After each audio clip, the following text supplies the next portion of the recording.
The Dwemer, through their superior knowledge and acts that some may deem mad, eccentric, or outright cruel, changed the face of Tamriel forever. And now, all that remains are empty fortresses filled with a treasure trove of advanced technologies and guarded by the most malicious machines known to man or mer. But who were the Dwemer? And how can an entire race just disappear?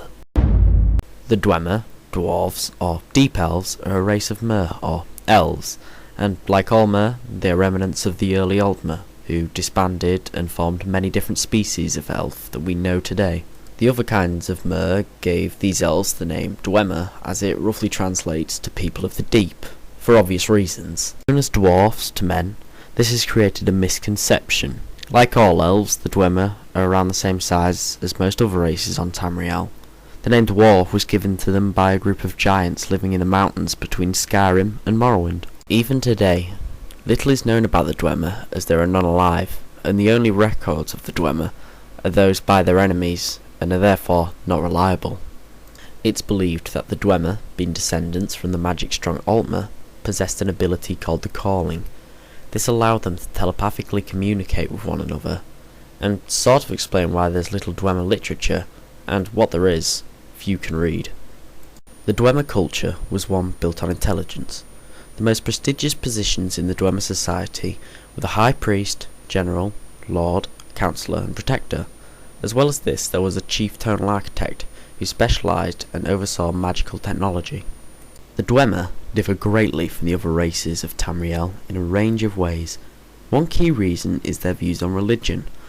Little is known about the Dwemer's religion, but the scholars have found that they scorned both the Daedra and the Divines on multiple occasions, which differs greatly from the principles of the Chimer, another race of mer. It's believed that reason and logic were the fundamentals of Dwemer society. The ultimate goal of the Dwemer was to become immortal. Like many races of the mer, they believed that they themselves were once immortal, and that it was taken during the creation of the mortal plane. Unlike the other races of mer, the Dwemer saw their mortality as a challenge that needed to be overcome. When the Dwemer departed from the Altmer, it's believed that they started their new dynasty in Morrowind. From there they expanded, which is why there are Dwemer strongholds scattered all around Morrowind, as they immigrated to Skyrim and new lands. One of the clearest testaments to the Dwemer's superior technology is their huge fortresses and how they were adapted to maximum efficiency.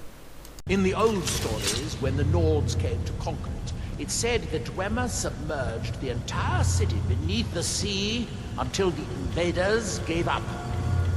I have my doubts, but the city was a marvel of Dwemer engineering. Many travellers who enter Dwemer ruins fall prey to the advanced traps and lethal automatons. Even though the Dwemer have been gone for centuries, the lethal automatons still patrol the halls of the ancient fortresses. But what are the automatons, and how do they work? The actual name is alimunculi, and they're made of dwarven metal, which to this day still cannot be forged from scratch. This is why the metal must be re-smelted to smith it. This is probably down to how the dwarves were masters of metallurgy. The animunculi are powered by a combination of technology and magic. The Dwemer had managed the ability of steam power, which gave them the ability to create advanced technologies, which to other races may seem completely magical. Although their advanced steam power allowed them to move objects, how do the automatons think, navigate and attack? Animunculi feed off a device called a gyro. These gyros are highly magical, and have allowed the automatons to remain conscious, much like the Drogar in Nordic ruins, for all this time. This suggests that the Dwemer had found a way of creating an infinite power source. You know, I said that the Dwemer were advanced? This is a prime example of their intellect. Nothing gained the Dwemer's attention more than powerful resources. One key example is Aetherium. In the early stages of the First Era, the Dwemer found a new raw material whilst mining in Blackreach, what's believed to be the Dwemer capital of Skyrim. The new material was called Aetherium, after the god Aetherius. This new material was very powerful, not only due to its general strength, but also as it contained magical properties, and the Dwemer saw its potential.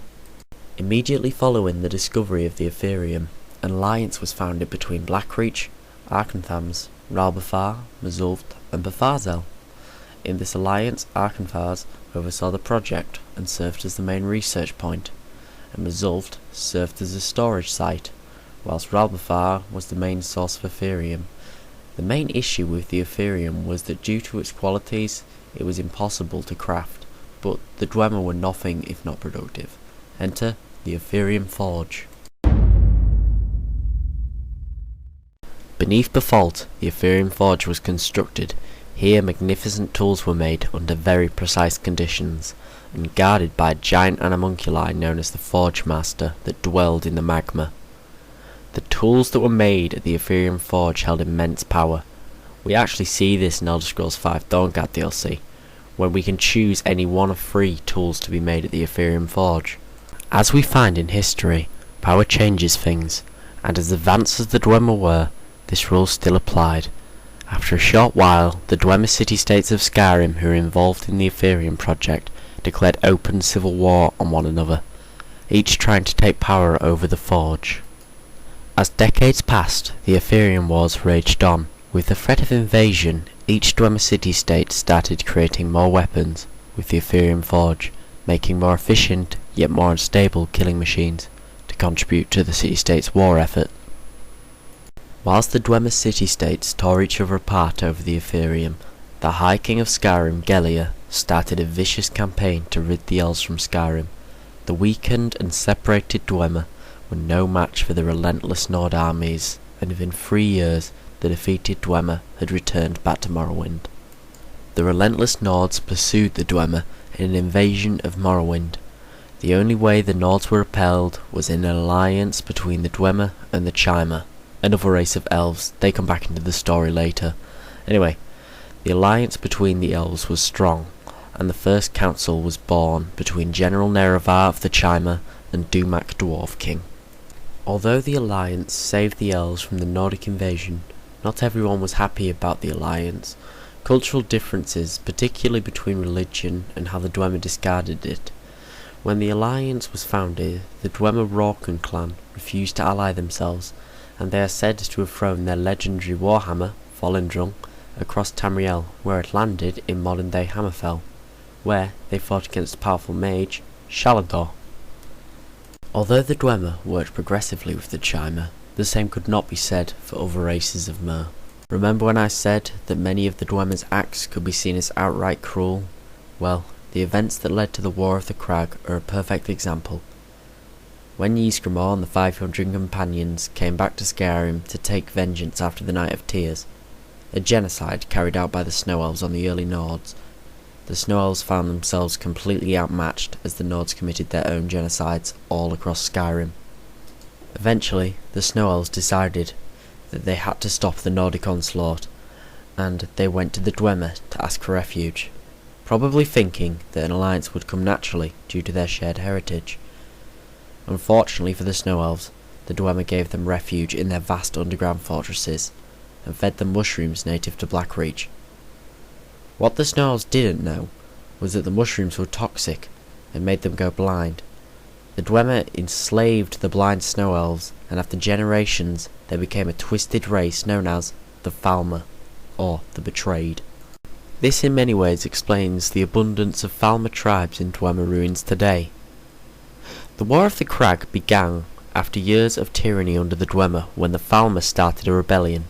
It's believed to have originated in Blackreach, the Dwemer capital. The War of the Crag went on for years, and was only stopped after what happened next. As you may have guessed, the Dwemer had an act of not cooperating with others, unless it suited them. And although the alliance between the Dwemer and the Chimer was strong, and based upon a powerful friendship between the leaders, it was not strong enough to resist the power of one crazed Dwemer. It all started with the discovery of the Heart of Lorkhan. The Heart of Lorkhan was made when Lorkhan tricked the other Aedra into creating the mortal plane, unaware that it would cost them their power. And in their fury, they ripped out his divine heart and threw it into the mortal plane. Anyway, the Heart of Lorkhan was discovered by the Dwemer when they were mining out Red Mountain. It was the chief tonal architect, Kagranak, who identified the heart and realised the potential in its immense power. and forged 3 tools to allow him to work on it. Keening, Sundar, and Wraithguard. Sound familiar? They should do. They appear in many of the Elder Scrolls games, particularly Morrowind. With the ability to work on the heart, Kagrenak began work on the new medium, also known as the Brass God or the Brass Tower. The new medium was a giant animunculi. Kagrenak wanted the Dwemer to worship the new medium as a god, as he believed that through praying to the Brass God it would give them a better understanding of the deep magic it contains. The new medium also had the potential to be a great weapon. Interesting fact, it was a copy of the new medium that allowed Tiber Septim to conquer Tamriel. The Dwemer's work with the Heart of Lorkhan reached the Great Houses of Morrowind, which are basically the governing bodies of the Chimer. The Chimer were furious. They saw what the Dwemer were doing as sacrilege, and ordered their armies to assemble. Nerevar, who originally brokered the alliance and the council between the two species of Mer, was baffled and was said to have visited his old friend Dumak to avoid war. He was greeted by Kagrenak, demanding how he came by this information. It said that Dumak and Nerevar did not share words, as Dumak sat idle whilst Kagrenak questioned Nerevar and the Chimer's intentions. Indral Nerevar was still troubled by what he had to do, and he went on a pilgrimage to seek advice from Azura, who informed him that the Dwemer were trying to create a new god, and must be stopped. The War of the First Council began, and the alliance that had lasted decades had come to an end. The war was cruel, especially on the Chimer, despite the greatest warriors and the greatest houses, combined with the savage tenacity of the Ashlanders, wild Chimer tribes who survived the perilous Morrowind wilderness. The superior Dwemer automatons and the advanced armours and weapons swept over the Chimer. The war was very bloody, and Nerevar had been given complete control over the Chimer war effort due to his multiple victories won against the Dwemer. The deciding point of the war was the Battle of Red Mountain. At Red Mountain, where the Heart of Lorkhan projects continued, the Chimer hatched a plan to put an end to the Dwemer's sacrilege, to kill Kagrenak and Dumak and retrieve the Heart of Lorkhan. Whilst the Chimer generals battled the bulk of the Dwemer army at the base of the mountain, Nerevar and his long friend and ally Dagoth infiltrated the Dwemer stronghold and found a way to the Heart's chamber, where they met Kagrenak and Dumak. After a fierce duel between the old allies Dumak and Nerevar, which left them both collapsing due to injuries and magicka drained, Tamriel would be changed forever. This is where stories differ. Some say that in his fear and anger at the sight of his defeated king, Kagrenak struck the heart with the tools, and at that moment all the Dwemer disappeared, ultimately achieving their aims of godhood. Others say that when Kagrenak struck the heart with the tools, in that moment all the Dwemer were destroyed. This was suggested by Dagoth.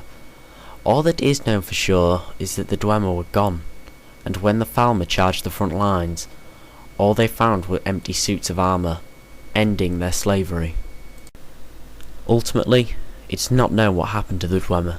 Did they achieve godhood? And were their efforts worth it? Or did their scorning of the gods and blasphemous ways lead to their own destruction? It's still unknown. All that is known is when the heart was struck, none was rid of the Dwemer, for better or for worse. But it's still argued to this day, will the Dwemer ever return to Tamriel and extract vengeance on those who defied them?